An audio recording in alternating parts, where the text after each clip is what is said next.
Okay, so what we're going to work on now is multiplying and dividing rational expressions. We needed to do the simplifying first because that's going to be involved in multiplying and dividing them.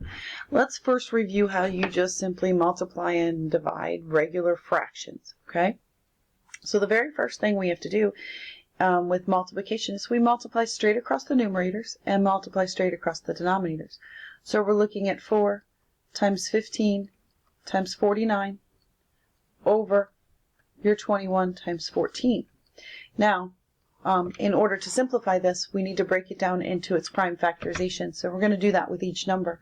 So I have 4 is made up of 2 times 2, and 15 is made up of 3 times 5, and 49 is made up of 7 times 7. All of those are prime numbers, so that's its prime factorization there. And then I have 21 that breaks down into 3 times 7, and 14 that breaks down into 2 times 7. And again, those are also prime numbers that can be factored. If I wanted to, I could have multiplied straight across up here, and I would have gotten 2,940. And if I multiply straight across the bottom, I would have gotten 294, which when simplified, that will equal 10. But you can see that the prime factorization works as well. So I have a 2 matching in the top and bottom, I have a 3 matching in the top and the bottom, and I have 2 sets of 7. So all I'm really left with is 2 times 5 over 1, which would get me 10. So you can see if I have a calculator, that works just fine, but if I don't have a calculator, I can do it this way as well.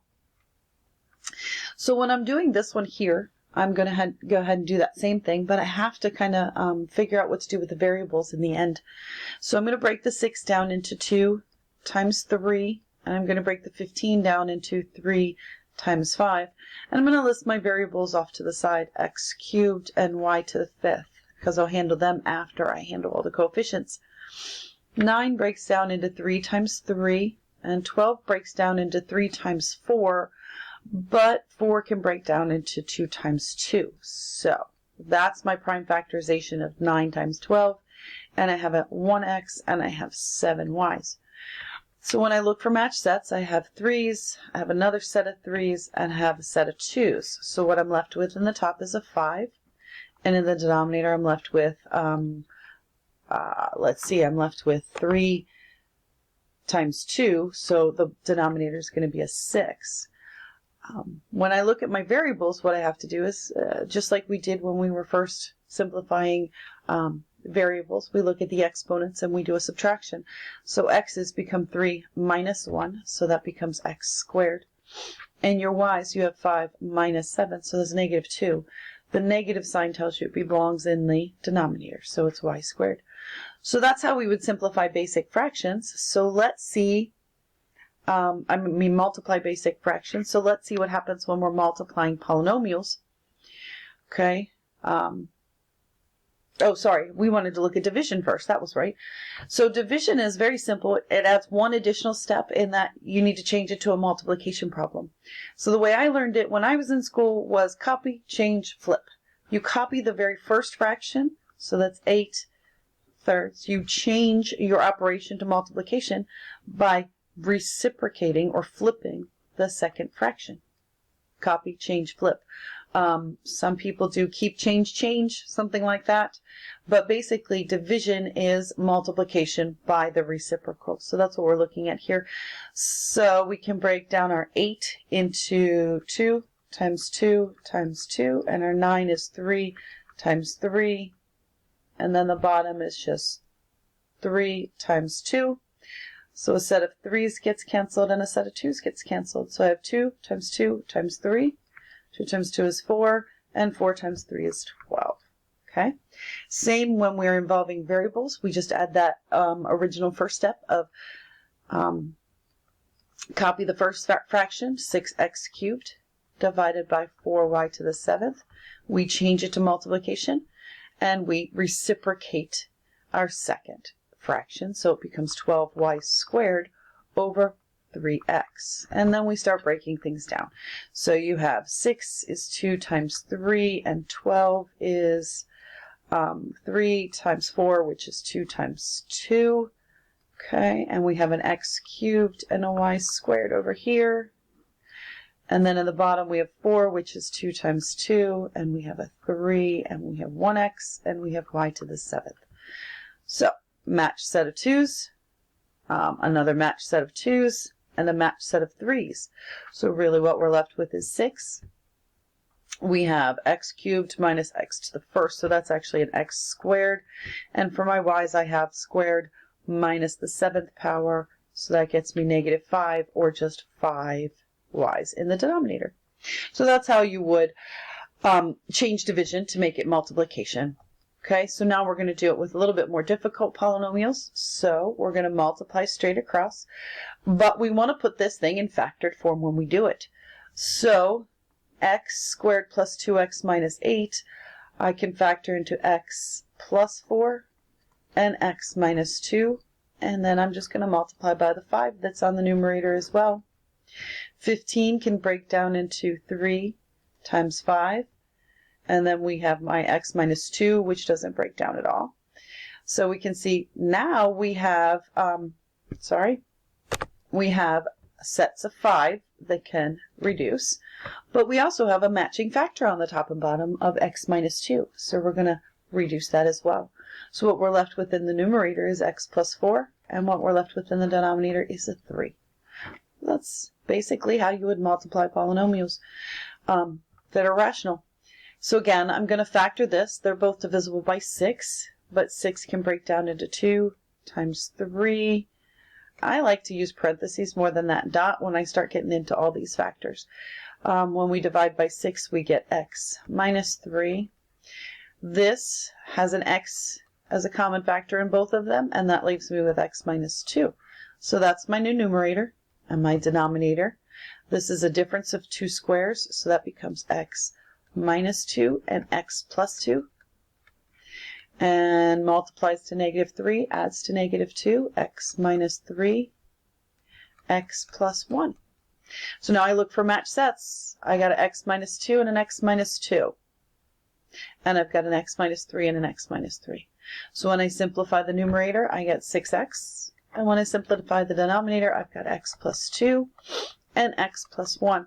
Unless you're asked to, there's no need to multiply those two binomials together. It's actually beneficial for us to leave it in factored form because we might need to use that later on. I know when we get to, for some of you, when you get into calculus things, it's much better to leave it in factored form in the denominator.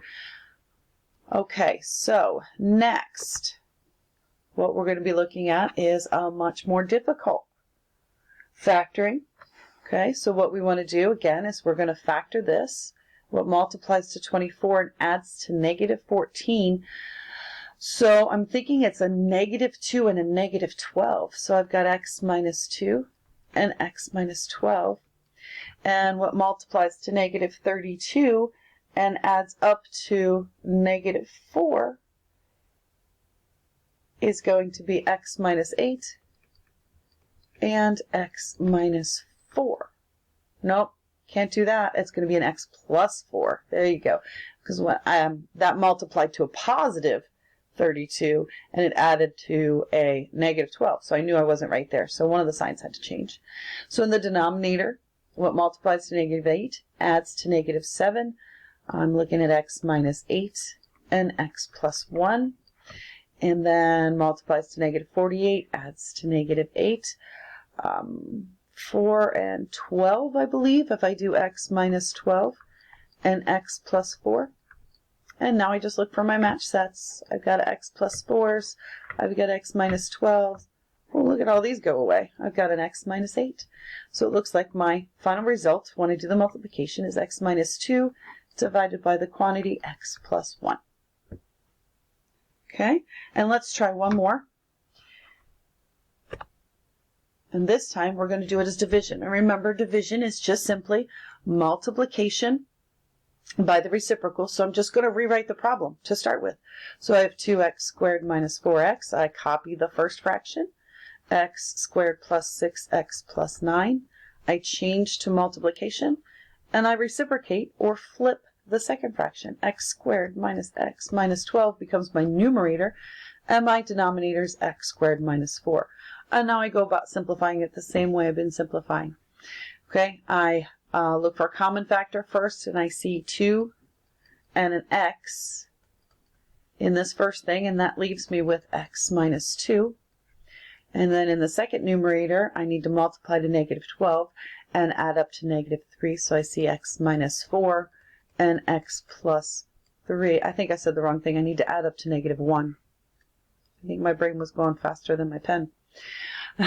So this denominator here is actually one of our special cases. It's a perfect square trinomial, and it will be x plus 3 times x plus 3. And again, this denominator is also one of our special cases. It's the difference of two perfect squares. So that's x minus 2 and x plus 2. And now I look for my matched sets. I've got an x plus 3. I've got an x minus 2. And I think that's where I'm stuck. So when I simplify, I have 2x times x minus 4 over x plus 3 times x plus 2. Oops, close that parentheses. Okay, so that will show you how to multiply and divide. So we're going to try one more slide where we do both of them together. Let's see if we can go through this kind of quickly because I'm running out of time. Okay, so it's just multiplication, so I'm doing it as is. I'm going to factor, so I've got x minus 2 times x minus 2. And here I'm going to factor, so I've got x plus 4 and x minus 1. I'm going to factor here, so I'm looking at x plus 5 and x plus 4. I'm going to factor with this next one, x plus 2 and x plus 2. I'm left with a lot here. There's not much that cancels out. So that leaves me x minus 2 times x minus 2. I could list that as x minus 2 quantity squared if I wanted to, and x minus 1. And then in the denominator I have x plus 5.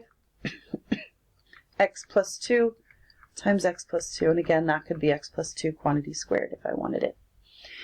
All right, so this one is a division, so I know I have to reciprocate this piece. So I've got x squared minus 10x plus 21 over x squared plus 3x minus 10 times, and remember, if I'm going too fast, you can always pause it, rewind it, do whatever you need to do. I'm going to reciprocate the second fraction, x minus 3.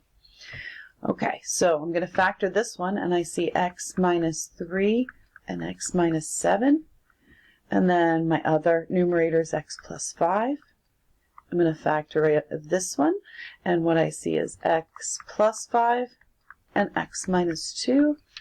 And then an x minus 3 is my other denominator. I got a match set with x minus 3. I got a match set with x plus 5. So my result after the division becomes x minus 7 over x minus 2. Okay, so now you should be set to do the assignment for this week, which involves multiplication and division and simplifying.